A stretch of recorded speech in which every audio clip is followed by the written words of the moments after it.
j'ai le plaisir d'accueillir Willy Burgui, qui est donc le responsable du secrétariat EduQua. Comme on le sait, EduQua a revisité sa norme en tant que nouvelle norme 2021. Et donc, je vais céder la parole à Willy afin de pouvoir nous présenter tout ça. Juste peut-être quelques informations en termes logistiques. Si vous avez des questions, je vous invite fortement à écrire dans le chat.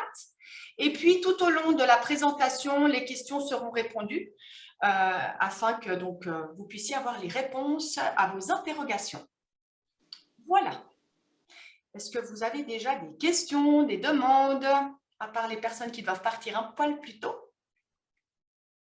Si ce n'est pas le cas, je souhaite donc la bienvenue, encore une fois, à Willy Burgui.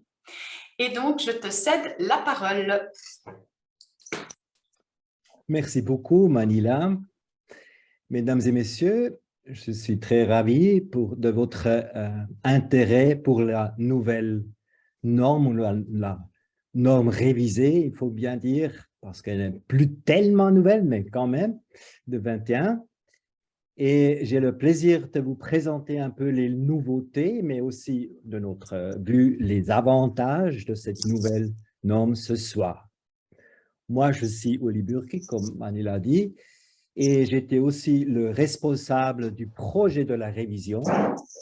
Et auparavant, j'étais responsable de formation dans une institution de formation pour les formateurs, dans la formation des adultes.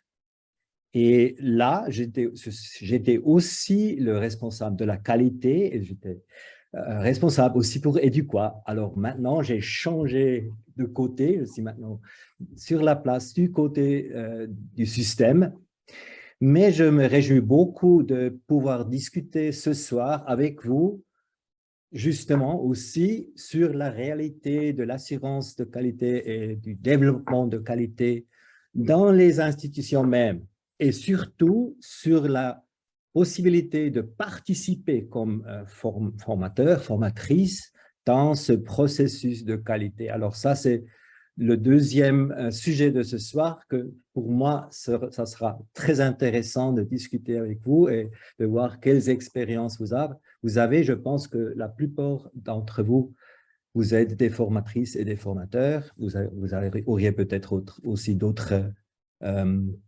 fonctions et rôles encore.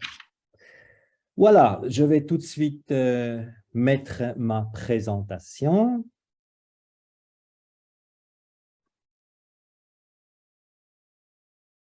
Je pense que vous pouvez la voir maintenant. Et vous donner un aperçu du contenu. Je vais commencer avec les objectifs de cette révision. C'est clair, on voulait la orienter au futur proche. On va voir qu'est-ce que ça veut dire. Et je vais continuer avec la structure. On pense aussi que cette structure est plus claire et plus proche de la pratique qu'avant. Et il faut dire qu'on a fait une extension de la partie de la direction du management de la qualité. Ça aussi, je vais expliquer un peu mieux. Et en tout cas, en même temps, les offres de formation et le processus d'apprentissage est toujours très important.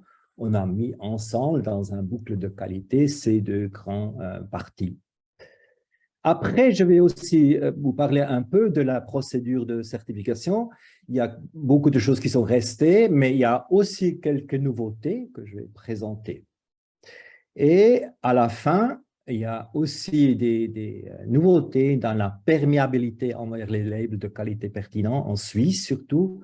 C'était aussi un grand but de cette révision, d'améliorer cette perméabilité. Ça, c'est pour la première partie, présentation de la norme révisée. Après, il y aura du temps pour les questions et discussions. Et après encore, on aura le temps pour la deuxième partie, justement, sur le personnel de la formation continue, dans la norme et dans le processus de qualité. Là, je vais vous montrer d'abord un peu comment régler la qualification des formateurs, formatrices, et aussi comment nous, on prévoit la participation des formatrices et des formateurs dans le processus de qualité, dans la norme. Et ensuite, on va faire la discussion avec vous sur ce thème, sur votre pratique. Comme ça, un peu l'aperçu. Je vais tout de suite commencer avec l'orientation et aussi avec la présentation de quelques phases importantes, quelques pas importantes du projet. Je vais mentionner 3 points seulement. D'abord, une fois, vous voyez, on a fait beaucoup d'enquêtes pour le conseil de cette nouvelle norme. On a fait des enquêtes envers tous les groupes, les parties prenantes de l'État, mais aussi naturellement des prestataires, des clients, des clientes possibles. Tous les groupes intéressés ont pu dire leur opinion. Et après, le deuxième point, c'est quand on a fait la nouvelle norme, quand on avait le projet, on a fait un processus de pilotage avec 6 institutions dans toute la Suisse, aussi en Suisse romande. Comme ça, on a pu évaluer déjà un peu comment ça marche, si on peut vraiment faire une évaluation, un audit avec la nouvelle forme. Ça a marché, ça assez bien. On a aussi appris quelque chose, on a amélioré encore la norme. Et à la fin, le troisième point, c'est qu'on a fait un pas très important. On a fait évaluer la norme du SAS, le service d'accréditation de la Suisse. Et eux aussi, ils ont dit que la norme est valable pour l'accréditation des instances de certification. Et après ces instances, ils devaient faire une accréditation pendant cette année maintenant. Voilà, comme ça, vous savez un peu les phases les plus importantes, les pas les plus importantes.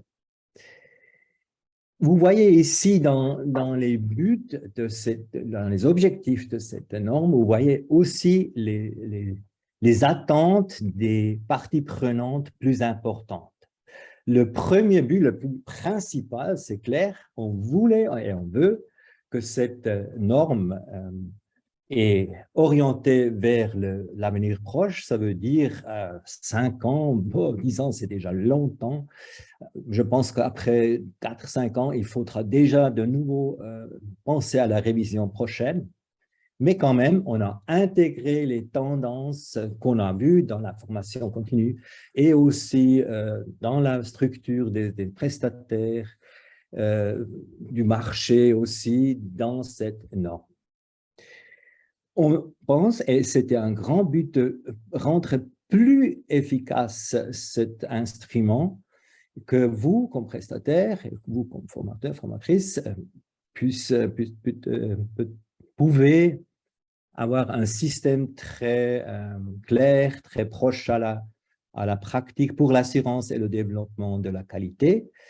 Et on a pris en conscience les attentes, surtout des prestataires, mais aussi des structures publiques qui donnent du soutien à quelques formations. Ça, c'est un point important. C'était toujours un point important pour Eduqua. Ce sont les deux côtés. Le développement de la qualité à l'interne, mais aussi envers l'extérieur. Ça, c'est aussi très important. Et après, pour finir, le positionnement d'Eduqua comme standard de base. Vous voyez, vous savez qu'il y a plusieurs labels de qualité, plusieurs attentes, plusieurs revendications de qualité dans le marché de formation. Et Eduqua est le standard de base pour les institutions et leurs offres. Et les autres labels sont dans une relation avec l'Eduqua. Et on pense qu'on a pu définir et clarifier cette relation.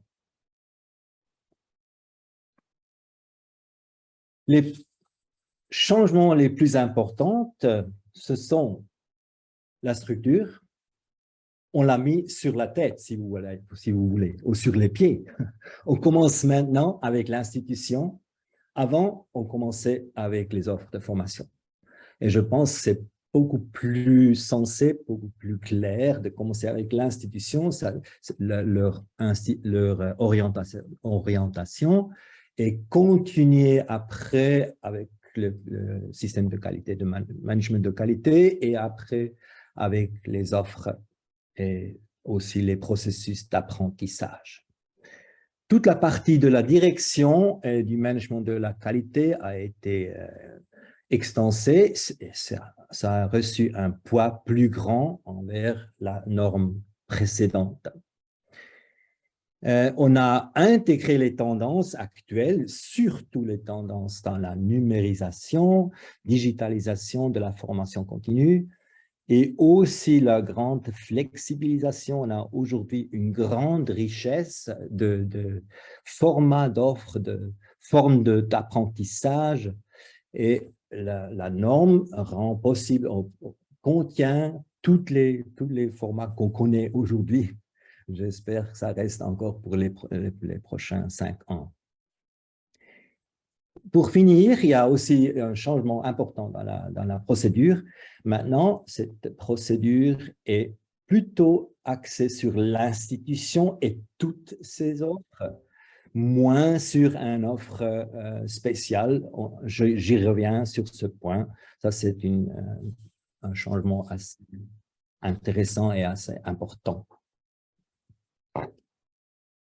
Un grand changement, c'est aussi qu'on a maintenant 3 documents. On avait jusqu'à présent ce document unique avec tous les points nécessaires pour la certification, pour les prestataires. Maintenant, on a le document de la norme où il y a la base, notre compréhension de la qualité de la formation, et après tous les standards, tous les critères, comme on les nomme maintenant, les principes et les critères et les revendications, les preuves, c'est tout là dans ce document.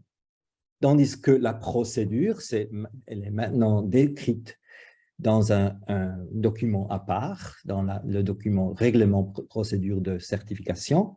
C'est plus détaillé, disons aussi, envers la norme précédente. Après, on a un 3e document, ça ce sont les directives.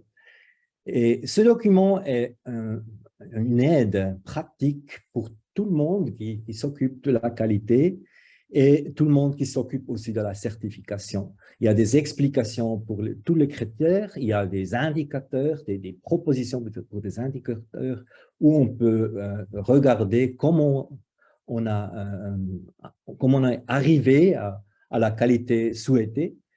Et il y a aussi des explications pour les preuves qu'on a qui sont nécessaires ou qui sont prévues pour chaque critère.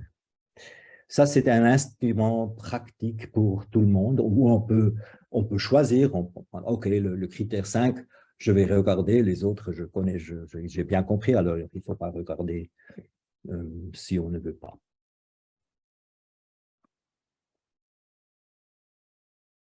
Bon, j'ai déjà dit, on a fait une certaine révision aussi de la structure. On a maintenant 19 critères, tandis qu'on avait avant 22 standards. On a fusionné quelques standards.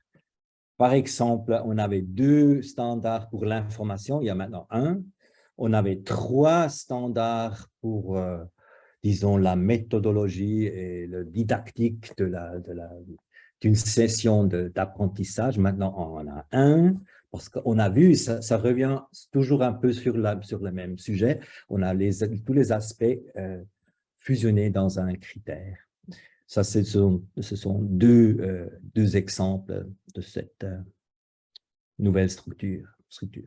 Et on a maintenant, on les appelle plus critères, mais principes, et on a augmenté de 2 principes.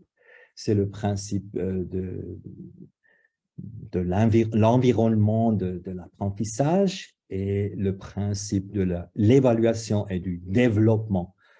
Ces critères, il y avait déjà ces standards dedans, mais on a leur donné un poids plus grand en formulant un principe aussi sur ces points très importants, surtout pour le développement et l'évaluation.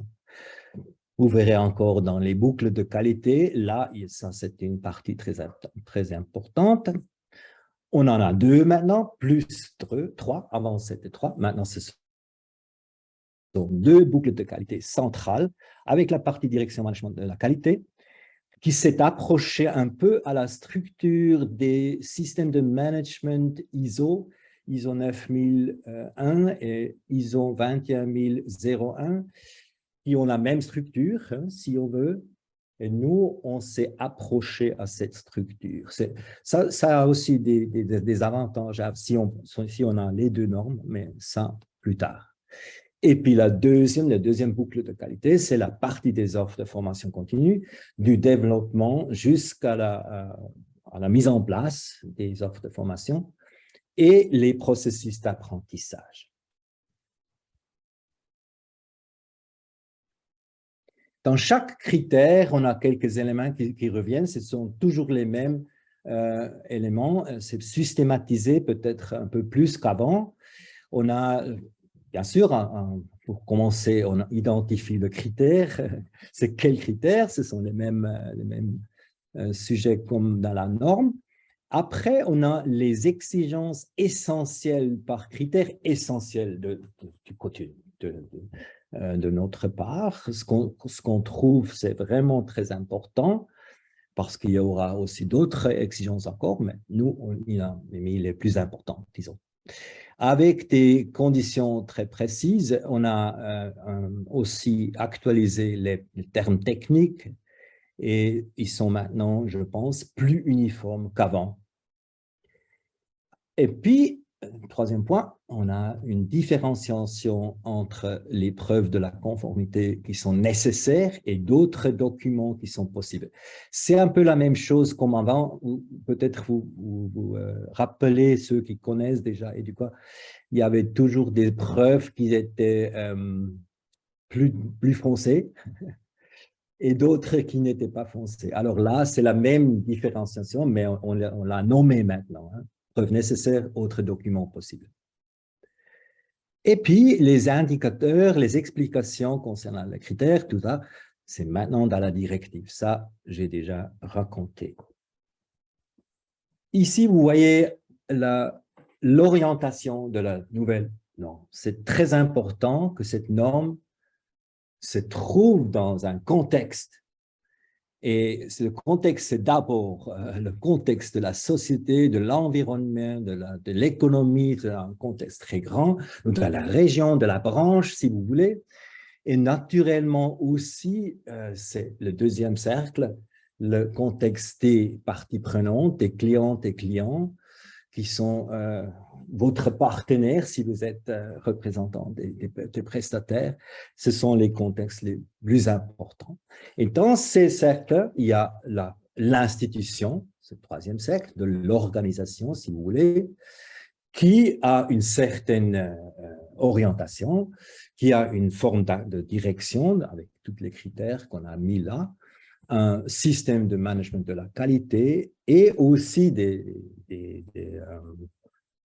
règlements pour les formateurs et les formatrices. Ça, c'est aussi une partie de l'institution qui a clairement aussi des conséquences pour la mise en place. Tout ce qui est la formation même, c'est le cercle au centre de cette graphique. Voilà, on a les critères qui concernent les offres de formation et les processus d'apprentissage, de la conception sur l'information et l'infrastructure jusqu'à la mise en œuvre des instances, des situations de formation et d'apprentissage.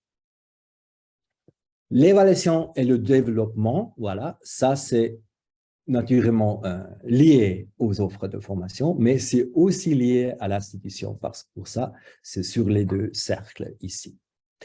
Les 8 principes sont intégrés dans cette graphique. Maintenant, je vais tout de suite aller vers le premier boucle de Calixte, c'est en même temps la partie de la direction et du management de la qualité. Là, vous voyez, un cercle avec tous les pas qui sont prévus dans un boucle de qualité. On commence avec la direction. Le système de management de la qualité, c'est au centre ici. C'est clair que le système de management de qualité est lié étroitement aux critères aussi de la direction. C'est complètement connecté, si vous voulez. Et là-dedans, c'est aussi les profils de qualification, des compétences des formateurs et des formatrices.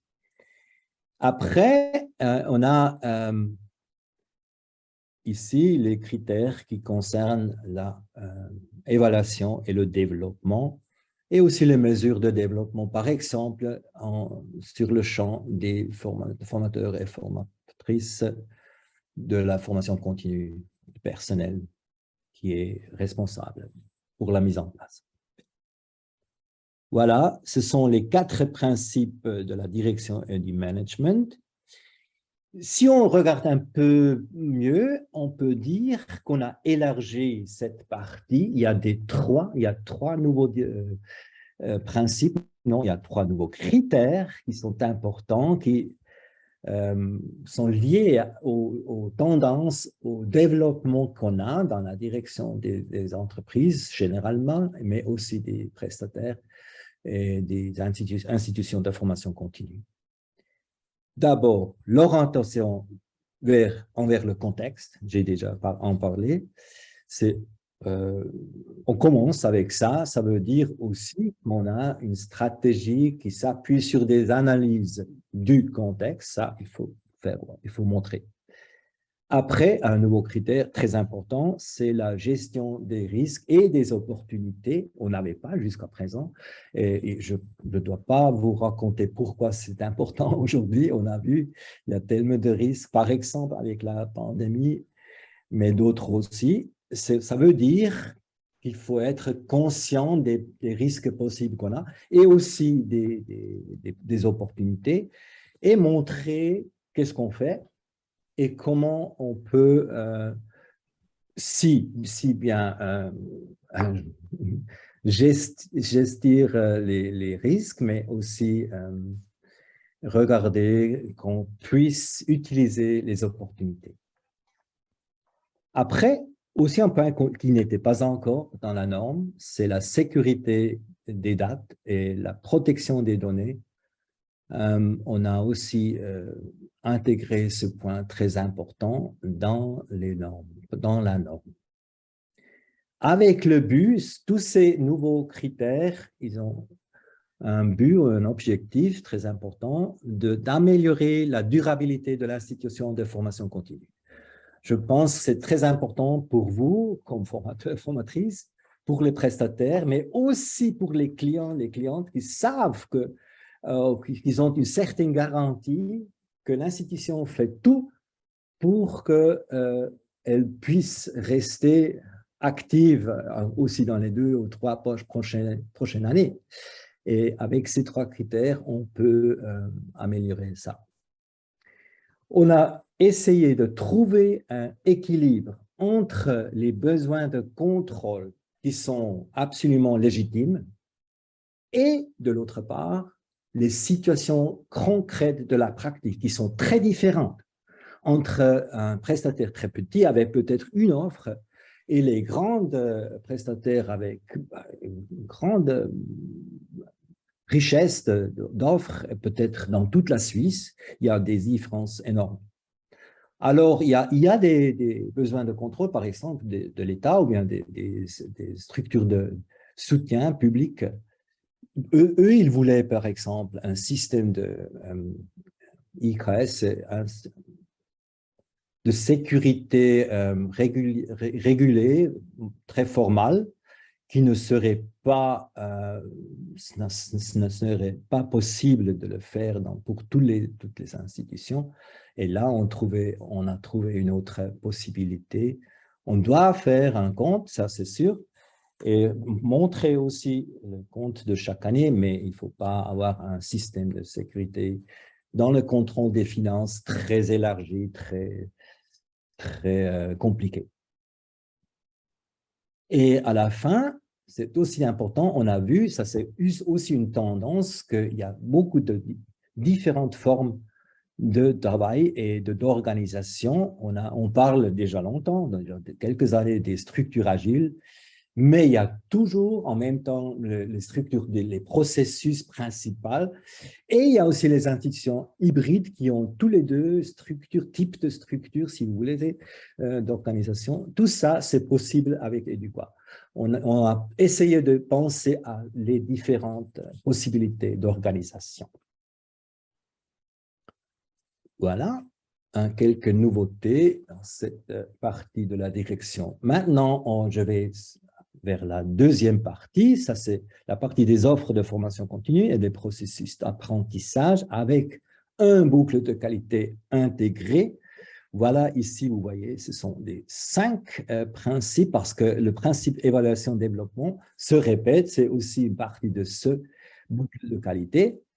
Et on commence avec le développement et la conception didactique des offres de formation continue, et on va sur tous les pas qu'on a, on peut faire l'information, par exemple sur le site web, et aussi on a une sélection des participants, des participantes, et puis il faut choisir l'infrastructure, ça c'est aussi une décision de la direction, si vous voulez, aussi de stratégie, qu'est-ce qu'on a, et aussi des décisions sur l'environnement d'apprentissage très concret pour les offres qu'on a. On va jusqu'à la planification et à la mise en œuvre des situations concrètes d'apprentissage. Je pense que ça, c'est vraiment un processus assez pratique, assez sensé qu'on peut choisir. Et après, naturellement, il y a le processus de l'évaluation et du développement de ces offres, et aussi toutes les formes de feedback pour les formatrices, les formateurs et les accompagnatrices et les accompagnateurs d'apprentissage, comme on les nomme maintenant. Voilà, ça c'est le deuxième grand boucle de qualité. Dans ce boucle, mais aussi dans toute la norme, on a l'orientation vers le futur proche. Par exemple, sur le champ de la numérisation de la formation continue. Et moi, là, j'ai mis quelques exemples où vous pouvez voir ça. On commence déjà avec les termes qu'on a choisis, termes techniques. On parle de formatrices et formateurs toujours, mais on pense que le rôle des accompagnatrices et accompagnateurs est devenu encore plus important. On met ces deux rôles à côté, et sur le même plan. Ils ont la même importance et aussi les mêmes exigences de qualification, mais on les nomme toujours parce qu'il y a, par exemple, plus de sessions de formation ou bien d'apprentissage tout à fait qui sont organisées tout à fait sans un formateur ou une formatrice. Peut-être il y a une personne qui les accompagne, mais les formateurs et les formatrices ont d'autres devoirs aujourd'hui, c'est surtout cet accompagnement. Voilà, et on parle justement aussi des séquences d'apprentissage parce qu'on a plusieurs formes d'apprentissage, d'offres, et pas seulement des cours, parce que ça c'est une certaine forme, mais il y a d'autres formes aussi qui ne sont pas des cours, si vous voulez. Alors là, on voit déjà un peu le changement. On a vraiment cette diversité de formes d'offres et d'apprentissage dans tous les critères qui concernent les offres de formation. Et dans les exigences didactiques, on dit qu'il y a aussi là une grande richesse qui sont ils ne sont pas évalués, on ne dit pas une est meilleure de l'autre, mais l'institution doit dire pourquoi, faire un raisonnement pourquoi vous choisissez cette forme d'apprentissage, par exemple en ligne, ou bien mixed, blended, pourquoi vous le faites dans cette forme ou bien cette offre précise. Et voilà, vous avez beaucoup de possibilités, mais il faut mentionner et raisonner sur les raisons qu'on a, didactiques, si vous voulez. Oli, Oui. il y a deux questions qui se rejoignent. La première, c'est quelle est la différence entre formateur et accompagnateur? Et dans la même lignée, terminologie accompagnateur d'apprentissage, comment ferons-nous la différence entre un formateur d'adultes et un formateur d'apprentis? Alors, il y a deux éléments. La première, différence entre formateur et accompagnateur. Oui, c'est une question très importante. Ce n'est pas si simple de l'expliquer la différence parce qu'il n'y a pas une ligne claire entre ces deux rôles. Il y a déjà avant, le rôle des formateurs et formatrices contenait aussi le rôle des accompagnatrices et des accompagnateurs. C'est clair. Mais on a dit, on veut donner un poids plus grand. Parce qu'il y a beaucoup de formes d'apprentissage où les participants, les participantes, les apprenants, les apprenantes sont responsables eux-mêmes, mais ils ont une certaine structure et peut-être un contenu, surtout digital, où on travaille de manière assez autonome, mais il y a un certain accompagnement. Par exemple, peut-être l'accompagnatrice, on a un certain temps où on peut faire des questions, elle regarde peut-être des résultats, elle donne un feedback, mais ce n'est pas tout à fait la même chose comme la formation. Disons, où on a aussi un contenu, qu'on est responsable pour le transfert des contenus, si on veut. Alors, c'est un contenu, il y a une ligne qui va de la formation jusqu'à l'accompagnement, mais on a voulu donner le poids à ce rôle aussi. Alors, on les met à côté avec la même importance, comme j'ai dit. Ce sont deux rôles qu'on a, peut-être ils sont aussi mixtes, et on voulait qu'on voit ça, que maintenant on a ce changement. Et les accompagnatrices, c'est clair, toujours pour des adultes. Après, bon, si on veut, c'est aussi pour les apprentis, parce qu'après 16 ans, on dit que les apprenants ou bien les participantes sont déjà des adultes. Alors, si vous voulez, ça fait aussi part de la formation des adultes. Les accompagnateurs des apprenants, des apprentis sont aussi une partie de ça. Mais c'est clair qu'il y a des différences parce que ce sont des adultes assez jeunes, c'est clair, et qu'il y a d'autres contenus encore de l'accompagnement qu'avec les adultes de 60 ans, de 40 ans, de 30 ans. Je ne sais pas si j'ai pu répondre un peu à ces questions. Jean-Marc, Monique, est-ce que ça répond à vos questions ou est-ce que vous aimeriez avoir un complément d'infos? Merci en tout cas pour ces éléments de réponse préalable, mais moi, c'est un rôle que je découvre, celui d'accompagnatrice ou d'accompagnateur. C'est une des premières fois que j'en entends parler. Donc, est-ce que c'est quelque chose qui est absolument existant et formalisé, ou bien c'est sujet à interprétation et puis les organismes peuvent définir voilà, une sorte de descriptif de fonction pour chacun des rôles? C'est un point très important. Il n'y a aucune forme formalisée de l'apprentissage, de l'accompagnatrice ou bien de l'accompagnateur. Il n'y a pas de certificat nouveau de la FSEA pour ça.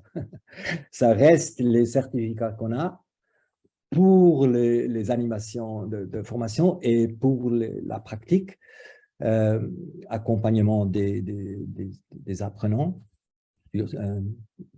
comme justement, mais on n'a pas créé un nouveau certificat. Mais on voulait préciser les rôles existants qui sont vraiment dans la formation continue, qu'on peut voir. Si on regarde toutes les formes de formation continue, ou des formats aussi de l'apprentissage, il y a ce rôle qui est aussi différencié envers le rôle de la formation, qui est un peu plus grand si vous voulez aussi. Hein. Mais on a donné un poids plus grand à ce rôle-là, sans le formaliser. Ça, c'est important. Mais et si quelqu'un se dit, moi, je suis surtout accompagnatrice, il y a les mêmes exigences de qualification.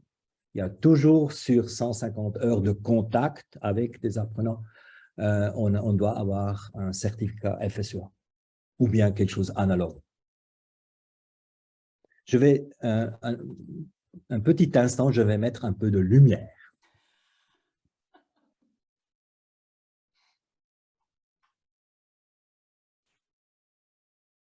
Voilà. Parfait. C'est bon? Ouais. Merci. Monique, est-ce que c'est OK pour toi également? Parce que là, en plus, je vois qu'il y a d'autres messages qui complètent certaines informations en lien avec l'accompagnateur. Il y en a qui alors, pour ma part, en tout cas, je remercie pour les explications. Voilà, je ne veux pas ouvrir le débat parce que je ne suis pas convaincue, mais enfin, j'ai entendu l'explication. Donc, merci beaucoup. On peut en discuter après, encore. D'accord.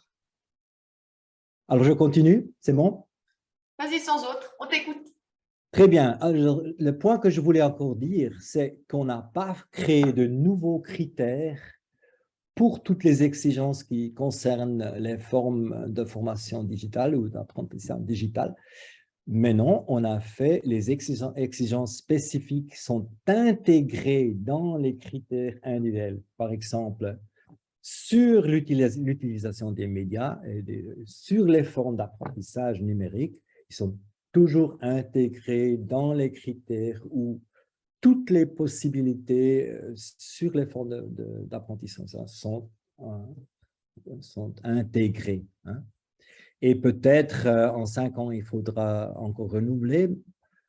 Les formes qu'on connaissait, on a essayé d'y penser, mais c'est clair, comme par exemple les formes qu'on a aujourd'hui avec Augmented and Virtual Reality, il faut voir si ça va bien avec nos critères et nos exigences, mais je pense que ça devrait aller parce que au fond, on a toujours les mêmes exigences de qualité qui sont très importantes dans la conception et dans la mise en œuvre de ces formes. Voilà, ça pour la numérisation. Quelques mots encore sur notre orientation.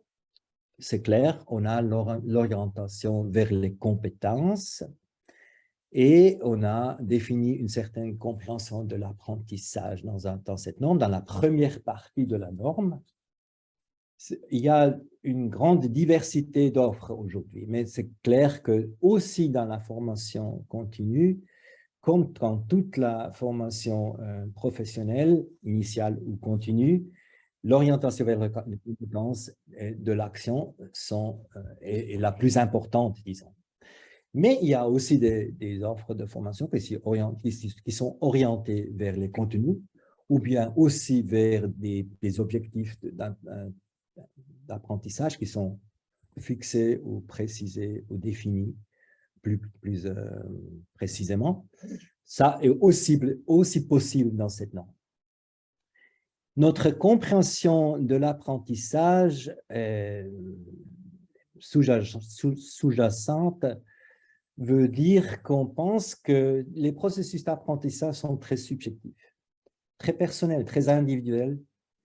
Et c'est clair que tandis que la formation et le rôle des formateurs et des formatrices est plutôt de donner la possibilité d'apprendre, de faire le cadre, d'animer l'apprentissage, de le soutenir, l'apprentissage. Ça, c'est tout très important, mais c'est clair que l'apprentissage soi-même est vraiment le rôle, ou bien dans les mains, dans la tête, dans le corps de tous les apprenants et les apprenantes.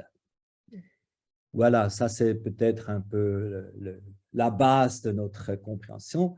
On parle de la facilitation, mais je ne sais pas si cette expression est très connue en Suisse romande. En Suisse alémanique, c'est la Ermöglichungsdidaktik, qui était aussi devenue de Rolf Arnold, par exemple. Voilà, tout ça pour la norme. Je continue maintenant avec quelques mots sur la procédure de certification. Fondamentale, elle est restée inchangée. On aura toujours le cycle de certification avec 3 ans, et avec la phase de l'audit de certification et 2 audits intermédiaires, et après une recertification. Et on a aussi resté avec les 3 catégories de la procédure A, B et C, qui se fondent sur le taux des périodes participantes, qui est toujours aussi calculé plus ou moins de la même manière. Et on est resté aussi, ou bien on a encore augmenté l'importance de l'instrument de la auto-évaluation comme base centrale. On peut, si vous voulez, construire tout le système de développement, de sécurité, d'assurance et de développement de la qualité sur la base de l'auto-évaluation et la intégrer dans la direction. C'est un instrument de direction selon notre avis. Mais il y a aussi quelques changements. Le changement plus important, j'ai déjà mentionné un petit peu, c'est qu'on renonce maintenant à l'examen d'une offre individuelle lors des audits d'intermédiaires, surtout. Il ne faut plus montrer chaque fois une offre dans tous les aspects de la qualité, respectant les standards, les critères qu'on a, mais on peut montrer ce qu'on fait dans tous les champs de ces critères, dans tous les éléments et toutes les revendications sur beaucoup de différentes offres. On aura un certain échantillonnage de différentes offres. Ce sont aussi les auditeurs, les auditrices qui feront ça, mais vous aussi, comme prestataire, si vous êtes impliqué dans les audits, vous avez aussi la possibilité de choisir les échantillons pour montrer dans l'audit, ou bien aussi dans la documentation. Toutes les règles de la procédure ont été précisées et maintenant ils sont plus conformes, un peu plus conformes aux normes internationales. En respectant ces normes, on a aussi dû augmenter légèrement le temps d'audit.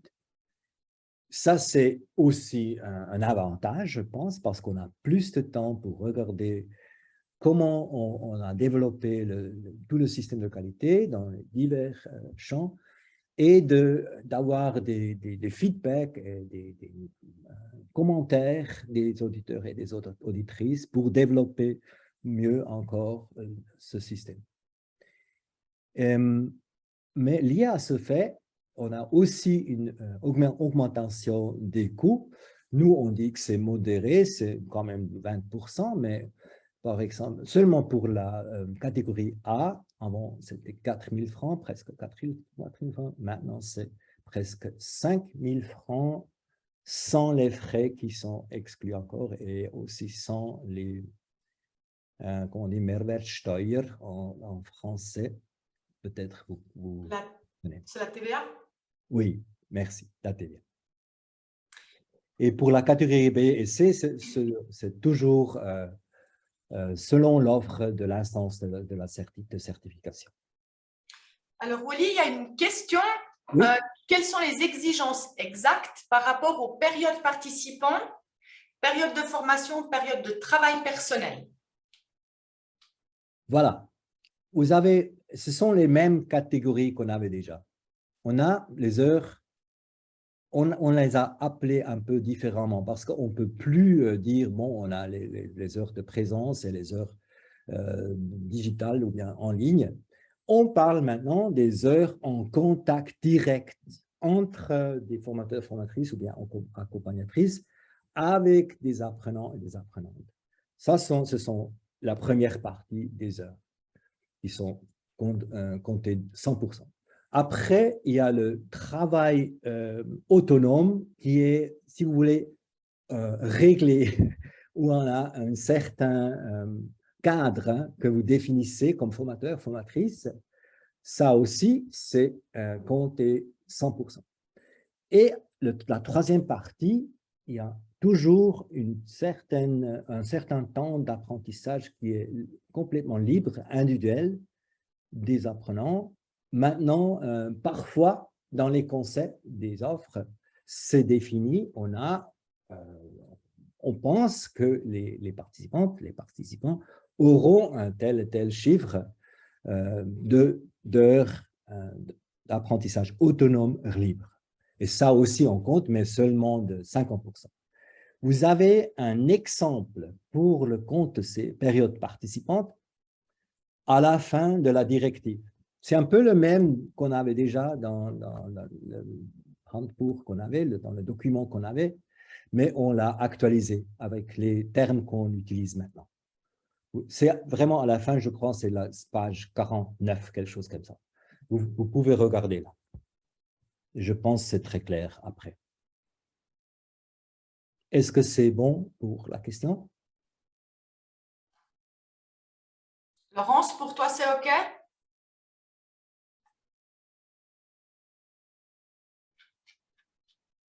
Merci beaucoup, elle répond. Donc, c'est parfait. Merci. Pour finir ce point-là de la procédure, quelques mots sur les règles de transition. Vous avez beaucoup de possibilités, 3 possibilités de transfert, si vous voulez, de passage. Déjà, pour commencer, les délais de transitoire,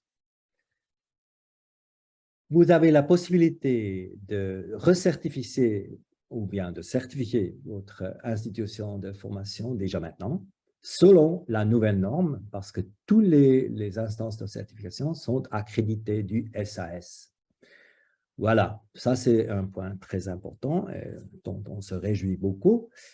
Et vous avez, peut-être il y a quelques raisons qu'on n'a pas pu encore se préparer pour la nouvelle norme, c'est possible de faire la recertification selon l'ancienne norme jusqu'à la fin de 22, jusqu'au mois de décembre, le 31 décembre si vous voulez. Après, ça sera plus possible. Dès l'année prochaine, il faut faire la recertification selon la nouvelle norme. Les certificats d'EDUQUA 2012 restent valables jusqu'à la fin juin 2025. Alors, si vous avez fait, par exemple, maintenant une recertification d'après l'ancienne norme 2012, ça reste valable presque 3 ans, si vous voulez. Si vous l'avez fait en mois de septembre, c'est, disons, presque ces 3 ans. Comme ça, vous ne perdez pas beaucoup de cette période de 3 ans de certification. Les possibilités de passage, normalement, je pense qu'on fera, si possible, la recertification à l'expiration du cycle de certification. Mais si vous voulez, par exemple, un peu avancer votre transfert, la transition, par exemple, si vous avez seulement la recertification en 2024, vous pouvez déjà faire une recertification anticipée lors d'un audit intermédiaire. Ça veut dire qu'on fait l'audit intermédiaire avec tous les critères de la nouvelle norme. C'est un peu augmenté, si vous voulez, extensé de cet audit intermédiaire. Et vous avez un nouveau cycle de certification de 3 ans qui commence. Voilà, c'est une possibilité. Et l'autre possibilité, c'est de faire un upgrade. Lors d'un audit intermédiaire, vous restez dans le cycle de certification, mais vous intégrez un peu les instances de certification font ça. Ils veulent intégrer les revendications selon les nouveaux critères dans cet audit intermédiaire. Et après, vous pouvez aussi dire que vous avez le certificat EduQua 2012 et aussi 2021. J'espère que ces trois possibilités sont claires, la différence aussi qu'il y a. Voilà, je continue. À la fin de cette première partie, je vais vous dire quelque chose sur la perméabilité de EduQua 21 avec les autres normes pertinentes en Suisse. J'ai déjà dit, on a défini la norme maintenant plus qu'avant comme norme de base sur le niveau du prestataire avec les revendications sur l'institution et toutes les offres de formation continue d'une institution de formation continue. Tandis qu'il y a d'autres labels, d'autres normes de qualité qui ont des exigences spécifiques relatives, par exemple, à une offre ou peut-être relatives à un certain secteur de la formation. Il y a par exemple les offres dans la deuxième langue pour les étrangères, les migrantes et migrants, qui sont, où il y a le label FIDE. Ça, c'est un label qui est vraiment orienté vers 1, 2 ou 3 offres. C'est très concret. Hein? Et vous avez tout à fait un autre objectif aussi de cette norme ou de ce label. C'est très détaillé dans l'offre. Et on peut dire que ces deux labels, par exemple, sont complémentaires. Et aussi dans les autres secteurs qui sont mentionnés ici, dans les mesures du marché du travail ou bien aussi dans la formation professionnelle, dans la haute formation professionnelle, il y a des cours de préparation. Là aussi, on peut dire qu'il devrait y avoir des revendications spécifiques pour ces offres. Et comme base, on a EduQua, ou bien d'autres qui sont pareils, ou bien qu'on peut comparer comme ISO 21001, qui ont une certaine comparabilité avec EduQua. Il y a aussi une norme pour une institution et les processus d'apprentissage. Voilà, ici quelques mots sur 3 labels pertinents. En Suisse, j'ai déjà mentionné le label FIDE, la complémentarité au milieu, vous trouvez au milieu de cette slide. On a regardé qu'il n'y aura plus, on n'a pas de double contrôle, mais là, on a une procédure complètement séparée. Il n'y a rien à faire, il n'y a pas d'instance de certification dans ce label. Mais c'est possible d'utiliser les mêmes documents dans tous les deux processus, par exemple, un concept de formation. Tandis que si on compare EduQua 21 et InQualis 2018, ça c'est pour le secteur de l'intégration au travail. Il y a beaucoup de formes de mesures, pas seulement la formation, il y a d'autres formes aussi. Mais on a les mêmes instances de certification et il y a un effet de synergie en cas de procédure de certification combinée. Et on peut reconnaître, il y a une reconnaissance mutuelle de la partie de la direction de la gestion de qualité de tous les deux labels. Si on a déjà fait EduQua, il ne faudra plus montrer ces critères dans l'autre label InQualis. Pour finir, EduQua et les normes ISO, là, on n'a pas une réglementation, c'est clair, c'est tout à fait notre système de qualité international, mais comme on s'est aligné au système de management dans la partie direction management de qualité, il y a aussi là des effets de synergie qui sont améliorés en cas de procédure de certification. Les instances de certification savent très bien comment le faire. Il y a les uns qui commencent avec Eduqua et qui disent, bon, maintenant, si tu as fait Eduqua, on peut laisser ça et ça et ça avec la norme ISO, par exemple, 9001 et envers. Voilà, ça, c'est vraiment, je pense, un avantage aussi pour vous ou bien pour les prestataires. Oli, il y a une question qui intervient qui dit « Quel intérêt à opter pour Eduqua maintenant qu'elle est basée sur l'ISO plutôt que pour ISO 21001 ?» Je n'ai pas complètement, je n'ai pas bien compris la question. Tu peux répéter? Quel intérêt à opter pour Eduqua maintenant qu'elle est basée sur l'ISO plutôt que pour ISO 21001 ? Voilà. On pourrait dire maintenant, il ne faut plus avoir Eduqua, mais c'est le contraire, je crois. On peut dire que maintenant, on est un peu comparable, si on regarde la structure de la norme dans la partie direction et management de qualité, on est plus comparable avec ISO. ISO 9001 surtout, et aussi ISO 21001. La grande différence est que Eduqua est toujours le label de la formation continue, tandis que ISO 21001 est aussi orienté à la formation, mais dans tous les secteurs, et aussi dans la formation dans les écoles, par exemple, ou bien aussi dans la formation professionnelle formale, secteur secondaire et tertiaire. Et il n'y a pas de critères spécialisés, précisés pour la formation continue.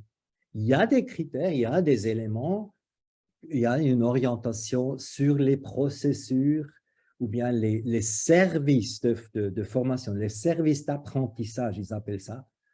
Et il y a des critères qu'on peut comparer, mais ce n'est pas complet. On dit, si vous comparez les deux normes, je pense que vous verrez que la norme Eduqua est plus complète pour la formation continue, qu'elle est vraiment oui, fondamentale. Il y a les exigences fondamentales pour l'institution et pour les offres et pour les processus d'apprentissage. Un peu plus qu'en ISO. Et il y a beaucoup il y a des prestataires qui ont les deux parce qu'il y a aussi des avantages avec ISO 21001, c'est clair. C'est une norme internationale et du coup, on connaît aussi dans les environs. Il y a aussi des prestataires en Hollande, en Néerlande, mais ce sont peu, c'est clair. C'est surtout un label suisse. C'est très connu en Suisse aussi. Ça, c'est peut-être aussi une différence.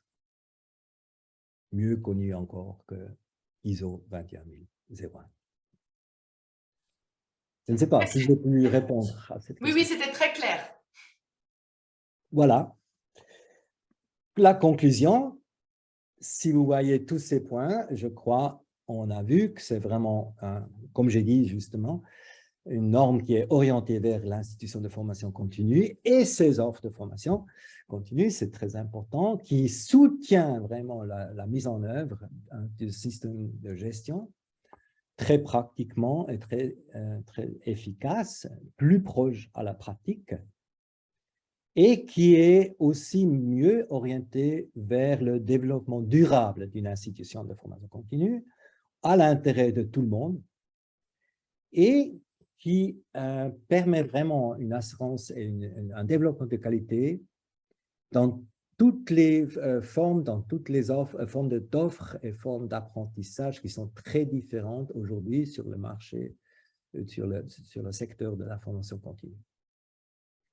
Maintenant, et aussi, c'est un point important, on a réduit non, on a défini la relation avec d'autres labels de qualité. Je pense que là aussi, il y a des avantages très précis, très importants pour les prestataires qui ont les deux labels, par exemple. Ça, ce sont les choses les plus importantes de notre point de vue. Merci beaucoup pour votre attention. Il y a maintenant la possibilité encore de faire les demandes et aussi d'une discussion, si vous voulez.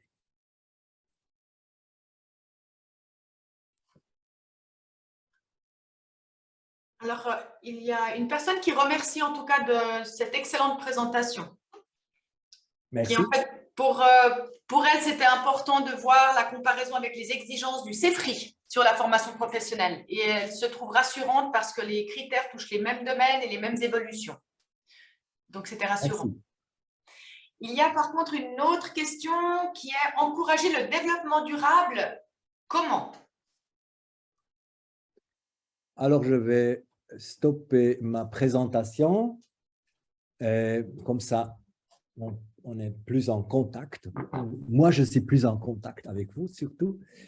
Voilà, la durabilité d'une institution, j'ai dit un peu, il y a divers critères qui aident à regarder à ce point qui est très important. Hein. Si on est orienté vers le contexte, si on connaît son environnement dans la région, dans la branche, mais aussi dans un cadre un peu plus élargi, si on repose, si on appuie la stratégie sur ce contexte, sur une analyse aussi, c'est déjà une possibilité d'avoir une bonne durabilité.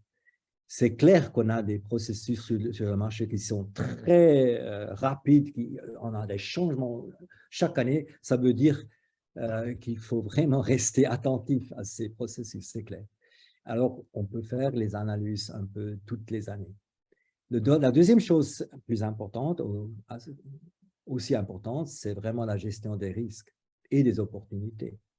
Je pense si on a, par exemple, vous pouvez faire une liste, non? Vous pouvez regarder avec vos partenaires, avec les formateurs, formatrices et tout le monde qui est impliqué, une liste des plus importants risques de votre institution et aussi des opportunités. Et comme ça, avec cette liste, vous pouvez regarder qu'est-ce qu'on fait pour réduire le risque. Comment on peut gérer ces risques maintenant, la parole, gérer ces risques. Et qu'est-ce qu'on peut faire pour mieux utiliser, mieux prendre compte, être conscient aussi des opportunités. Ça revient aux stratégies. Là, il y a la connexion avec les stratégies, c'est clair. Et si on a cette conscience, je pense, c'est très important, surtout sur le plan financier, mais aussi sur le plan plus personnel, par exemple. Maintenant, beaucoup d'institutions de formation ont un problème parce qu'ils ont pas tellement de formateurs de l'extérieur. Hein. Il y a les mandatés, on les a réduits pendant la pandémie. Par exemple, il y a beaucoup, je pense, d'institutions qui ont fait ça. On peut bien comprendre si les offres se réduisent, il faudrait réagir. Mais maintenant, il faudrait les augmenter de nouveau parce qu'on voit une nouvelle augmentation. Alors là aussi, c'est un risque non, de n'avoir pas le personnel adapté à l'offre. Ça aussi, on peut être conscient. Et sur tous les plans, l'infrastructure, financement, l'organisation, sur tous ces plans-là, il faut regarder attentivement. Et si on regarde ça, on est moins, hein, on a moins de surprises, on a moins de risques d'être d'un coup à l'autre dans une situation très, très grave. Je pense que ça, ce sont les points les plus importants. Et aussi dans le champ de la sécurité des données, voilà, il ne faut pas dire beaucoup sur cette chose-là, je pense. C'est vraiment très important. Il y a une question qui dit, est-ce qu'une personne, elle pose la question à l'intérieur du chat, une notion de différence de coût entre Eduqua et ISO 21001.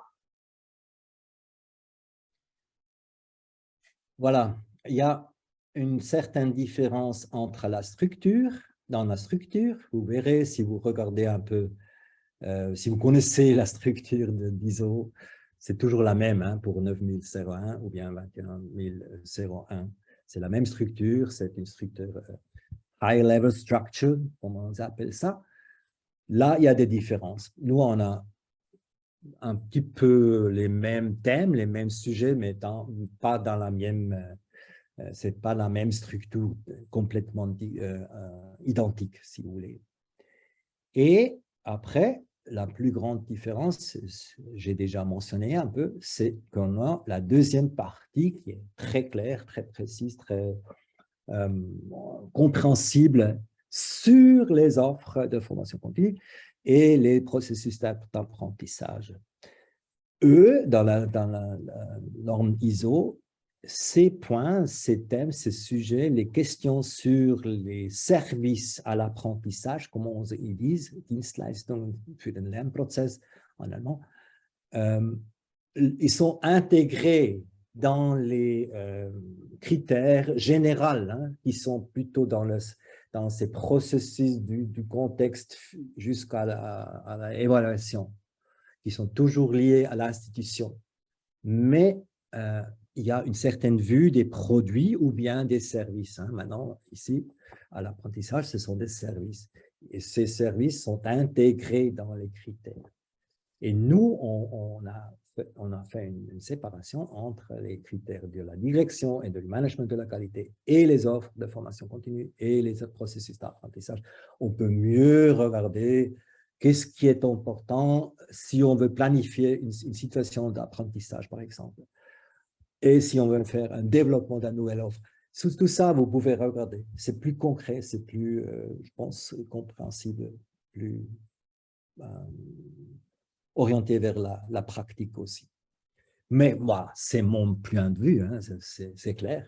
Une personne de ISO 21000, c'est vrai, peut-être dirait quelque chose d'autre. Mais il faut regarder très concrètement si on veut vraiment avoir la différence dans les sujets concrets, hein, dans les critères concrets.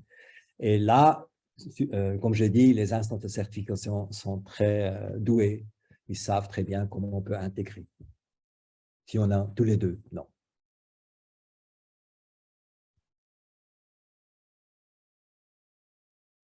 C'est bon?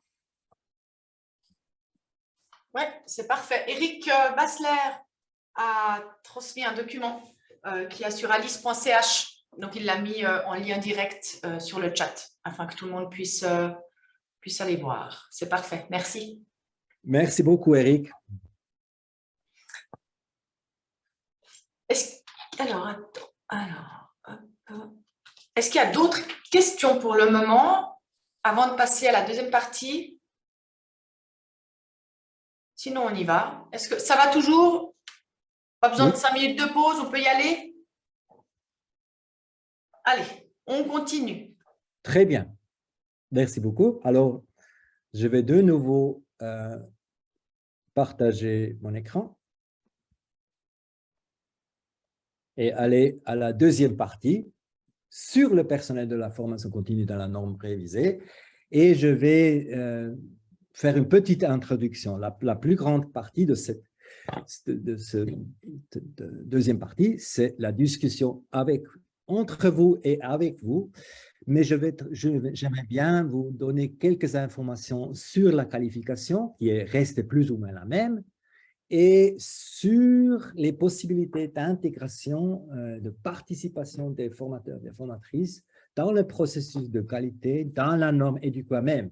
Et après, on regardera comment vous vivez cette intégration dans vos institutions de formation, comme dans la pratique. Et ça sera la base de la discussion ensemble après.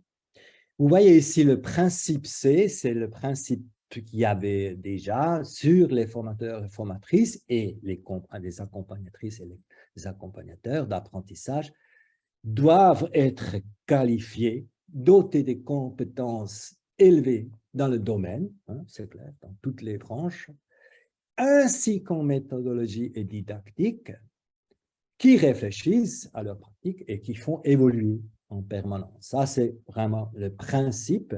Si on regarde les exigences plus concrètes au personnel de formation, justement, pour tous les deux rôles, ils sont comparables. clairement, à la norme précédente. Ce n'est pas un changement très grand, mais on les a actualisés avec les termes techniques. On parle maintenant, comme j'ai dit déjà, de formation ou d'accompagnement d'apprentissage. On parle aussi des heures de contact. Ça, c'est important parce que là, il y a une grande intégration des formes en présence, en ligne et mixte. Voilà, ce sont tous ça peut être des heures de contact. Et il y a des heures qui sont accompagnées, autonomes qui sont accompagnées.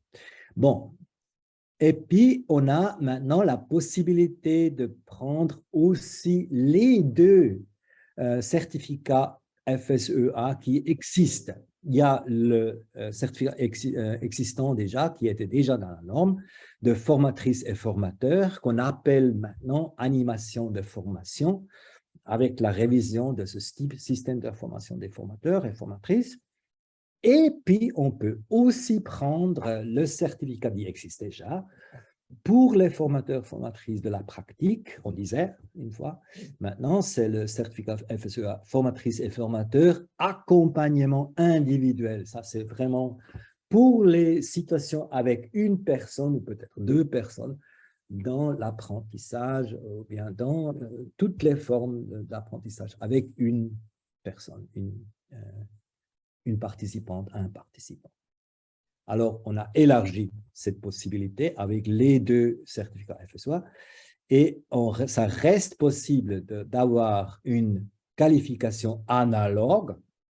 Ça veut dire que les qualifications, les formations qu'une personne a, un formateur, une formatrice, doivent avoir à peu près les mêmes compétences, comme avec le certificat FSEA, la même durée d'apprentissage, ça c'est, par exemple, ce sont plus ou moins 400 heures d'apprentissage, comptez tout aussi la pratique, et ce sont à peu près les mêmes contenus aussi qui étaient traités dans cette formation que la personne a suivie. Si on peut faire voir ça, si on peut montrer ça, c'est analogue au certificat FSEA. Ça ne veut pas dire qu'on reçoit un certificat, c'est seulement on constate ça pour EduQua. Bon, on accepte comme analogue cette formation.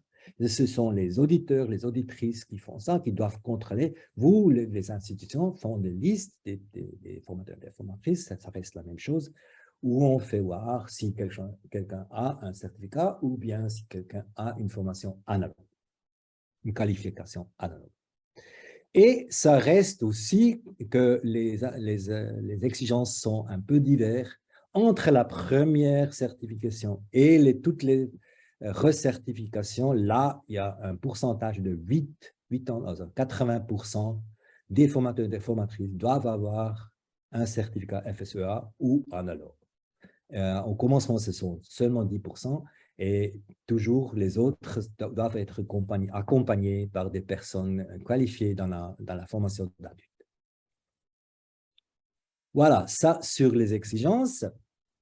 Maintenant, il y a quelques critères précis où on a défini comment les formateurs, les formatrices, les accompagnatrices et accompagnateurs peuvent participer dans le processus de qualité. Je pense qu'on peut dire que les formateurs et les formatrices sont le centre du processus de la qualité. Ils sont très importants. Hein? Ils doivent être impliqués dans ce processus. Parfois, un peu, on regarde, on peut observer que le processus de certification est un peu éloigné de la réalité dans les entreprises ou dans les institutions.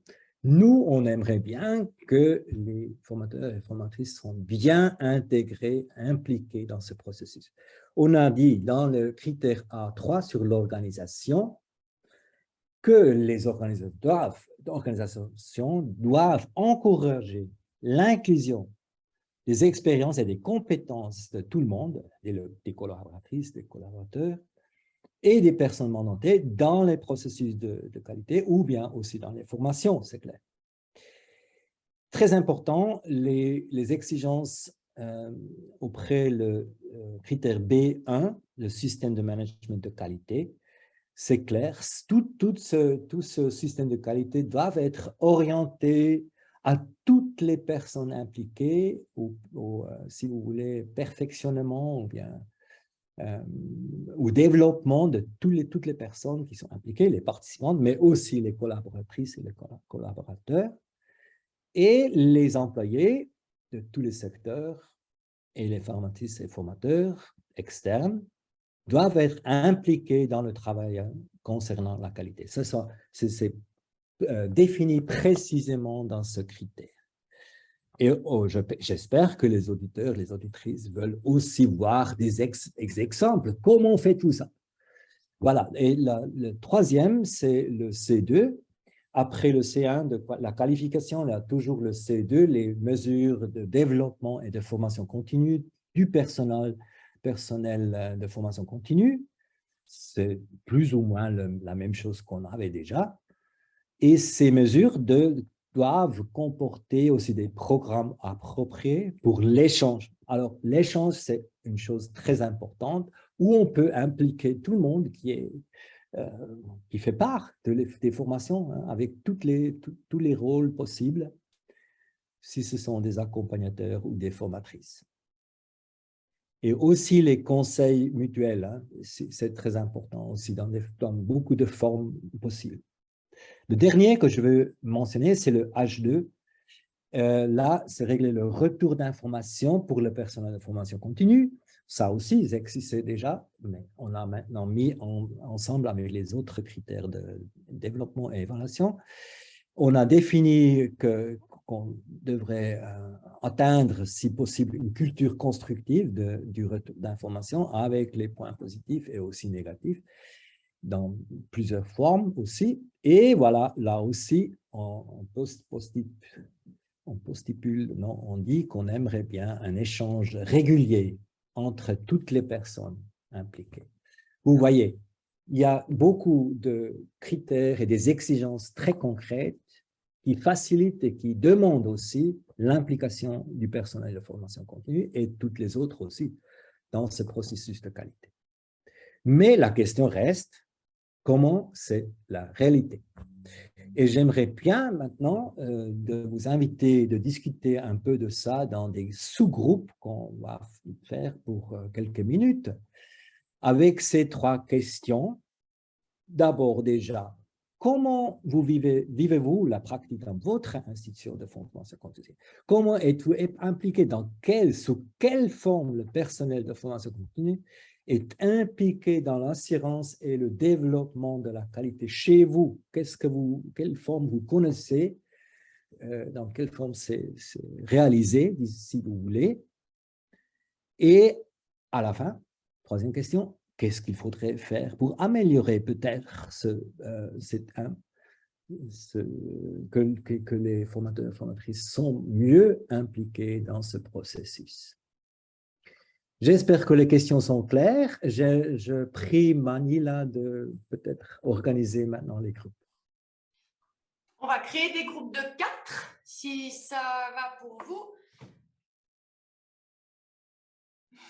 Alors, je prends peut-être juste la parole pour faire cette modération afin d'avoir en fin de compte des retours des différents groupes. Qu'est-ce que vous avez pu ressortir de vos questionnements sur les 3 questions qui étaient: comment vivez-vous la pratique dans votre institution de formation continue? Sous quelle forme le personnel de formation continue est-il impliqué? Et que faudrait-il faire pour favoriser cette participation, la participation de toutes les personnes impliquées? Qu'est-ce que vous avez pu, en fin de compte, définir dans vos groupes? Alors là, vous pouvez prendre la parole. Hein.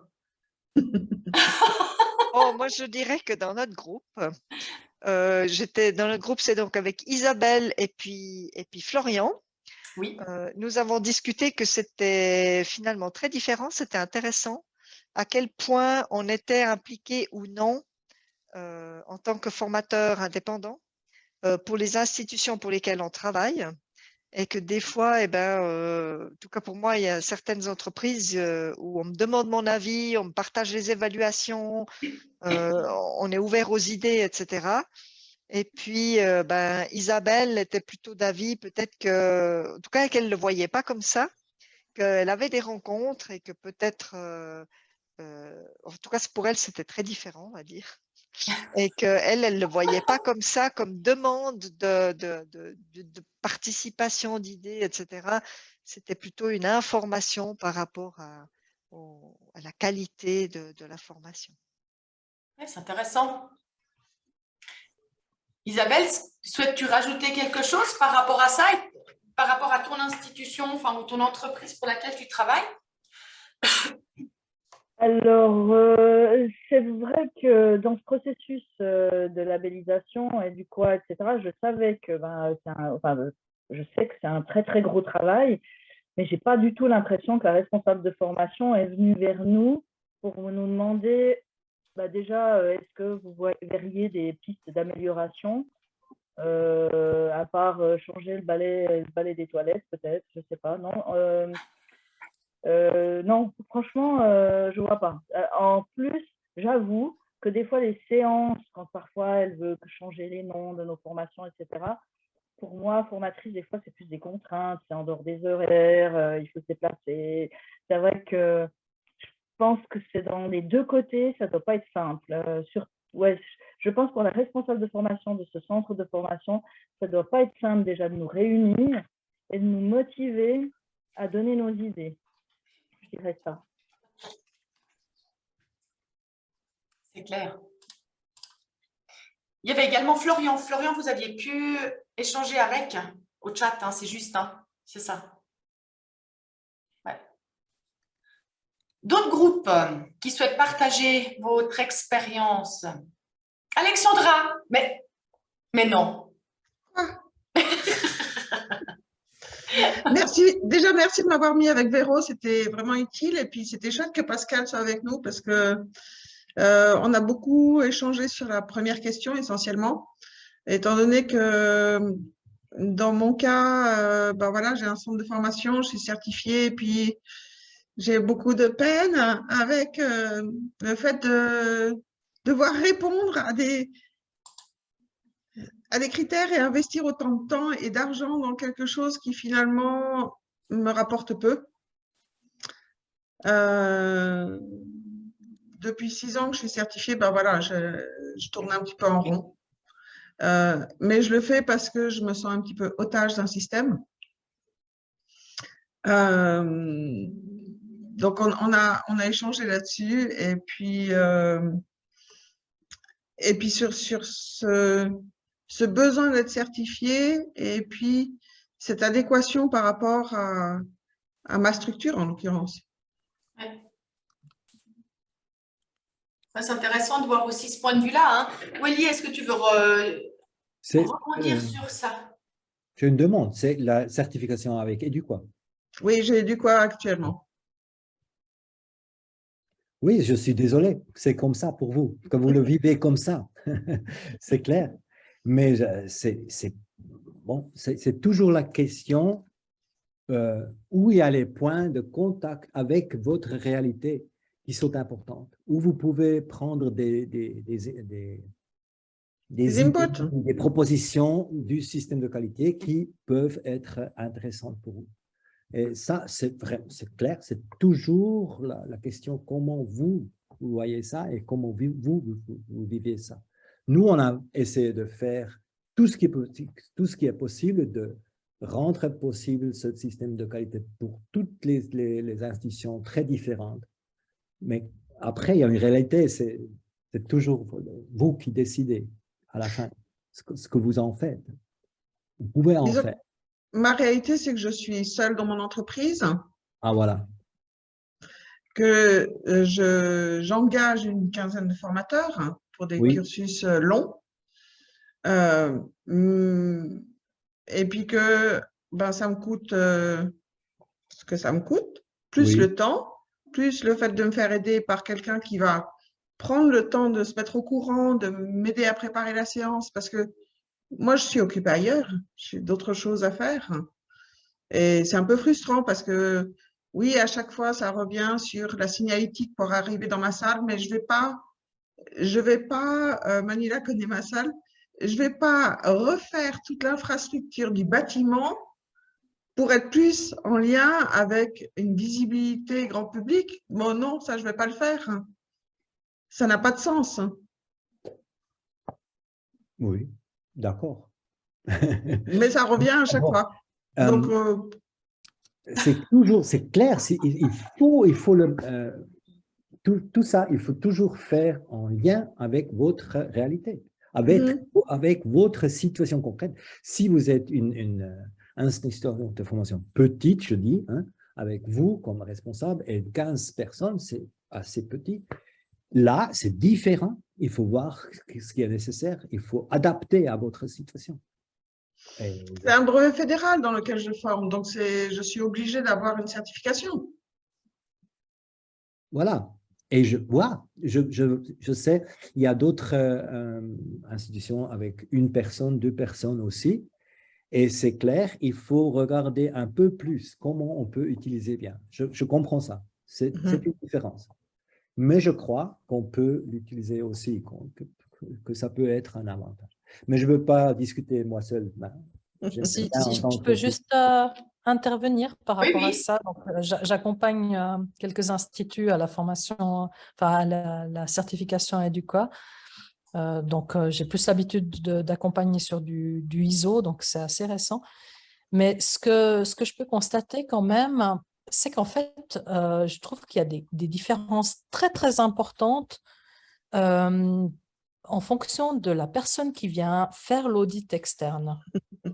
Et quand j'entends que vous parlez de signalétique par rapport à vos locaux, je ne vois pas du tout dans la norme où ça apparaît. Donc, pour moi, ce n'est pas justifié. Et je vois, donc les instituts que je suis ne sont pas certifiés par le même institut de certification, donc pas par les mêmes personnes. Et il y a des différences très, très importantes.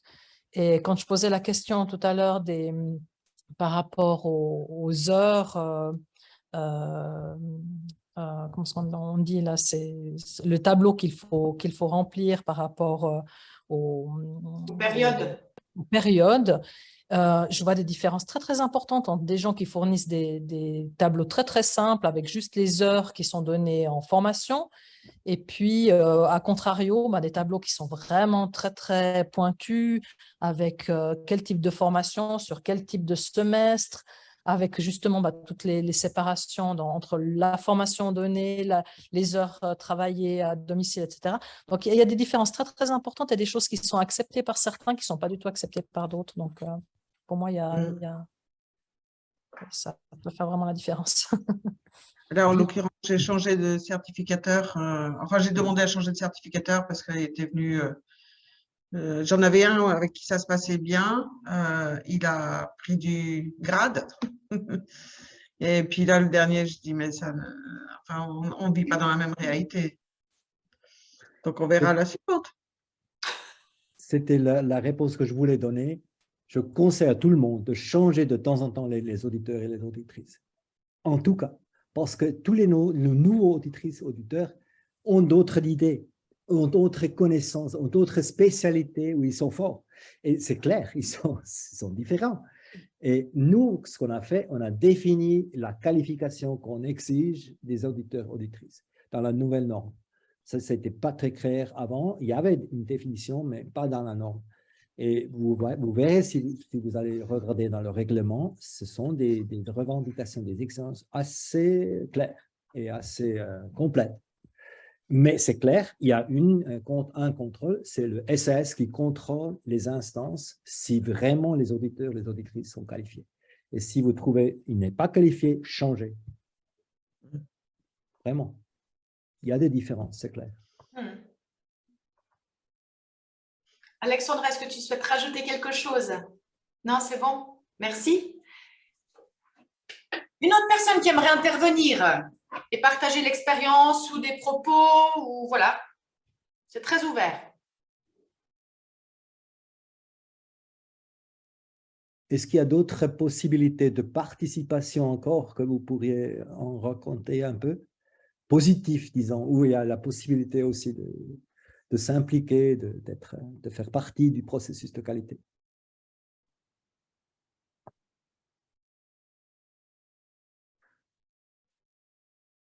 C'est vraiment ce partage entre le formateur, quelle est l'implication qu'il y met face à ses formations, et l'entreprise, la place qu'il laisse au formateur pour qu'il puisse aussi s'exprimer.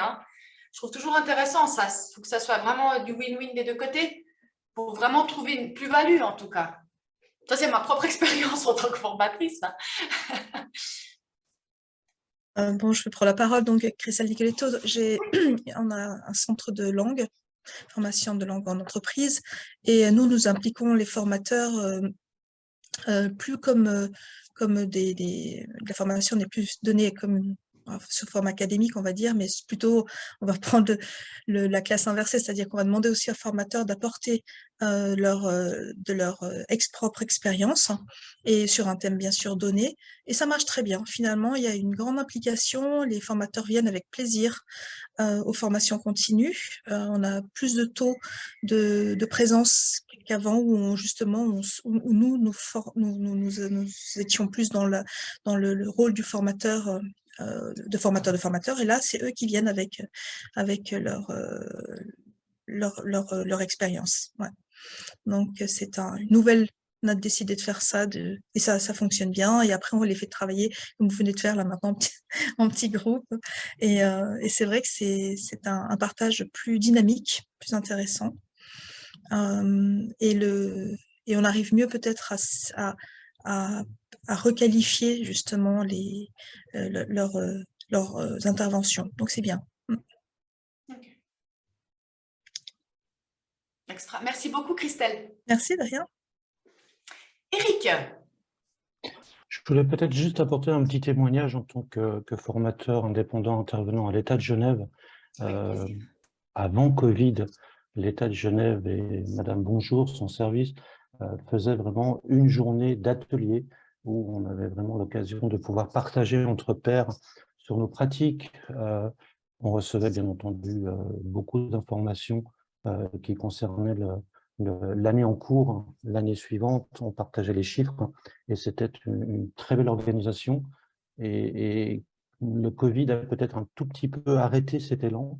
Je pense qu'il y a beaucoup d'institutions qui ont peut-être de la peine à reprendre le cours, et peut-être aussi il y a encore beaucoup d'inconnus pour passablement de monde.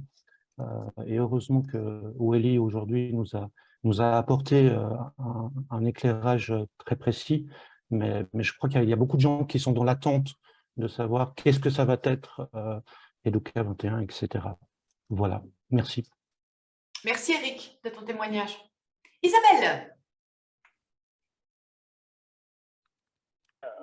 Un petit peu hors contexte, mais c'était par rapport à la définition d'accompagnateur, accompagnatrice.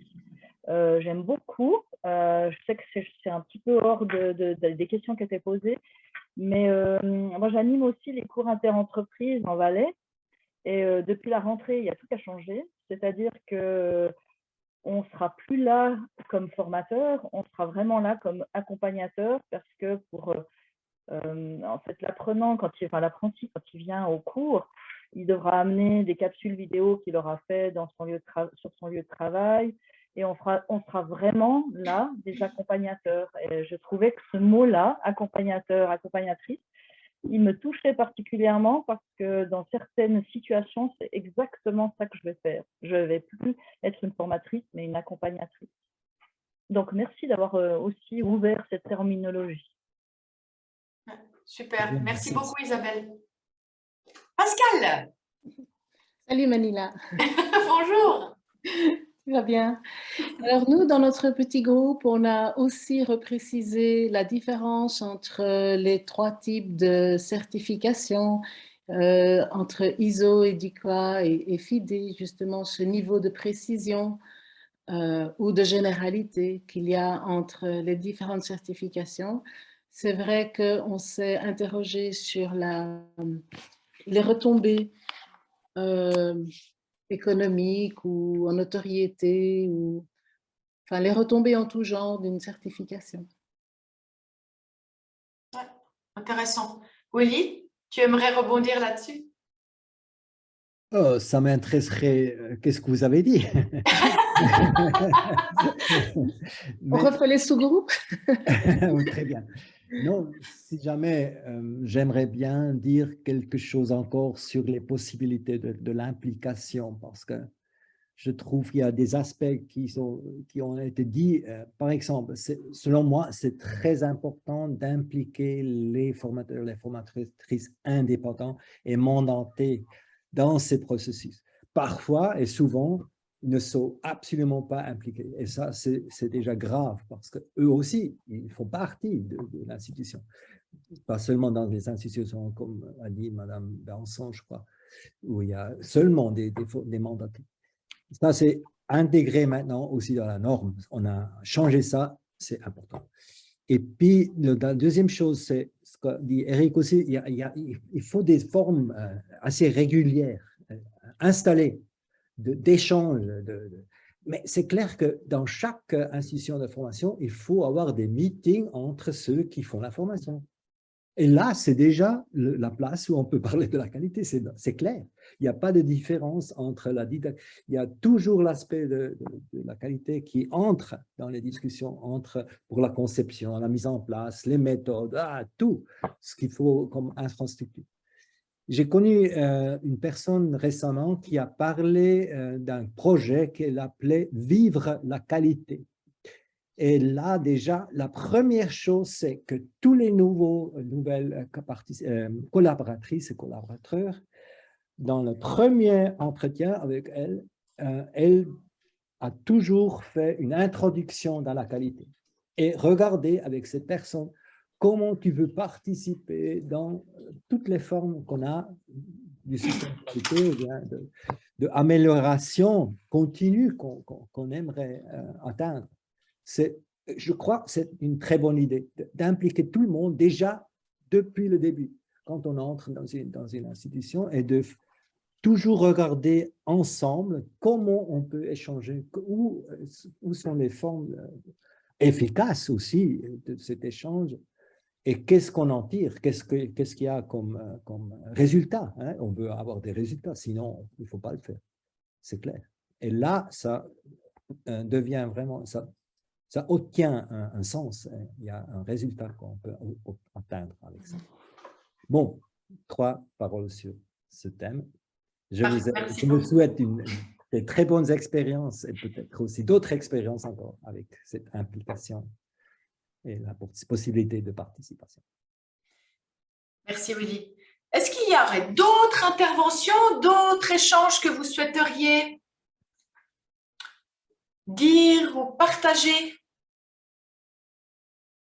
Si ce n'est pas le cas, il est 19h59. Je laisse peut-être juste la parole à Willy pour juste la clôture. Oui, j'aimerais vous dire merci beaucoup pour votre intérêt, pour les questions très, très utiles, et aussi pour la discussion que vous avez menée entre vous et maintenant avec nous, tout le monde. Très intéressante. J'ai pu voir aussi les différences qu'il y a des réalités que vous vivez. Mais j'espère que la nouvelle norme peut donner une bonne base pour le développement de la qualité et pour une réalité très concrète de ce système de qualité. Merci beaucoup et à la prochaine peut-être. Merci à tous, merci de votre participation active. Je vous souhaite à tous et à toutes une très très belle soirée et je vous dis à tout bientôt et peut-être au 31 octobre prochain. À bientôt, merci beaucoup. Merci infiniment, bonne soirée. À bientôt. Au revoir. Merci. Merci. Au revoir.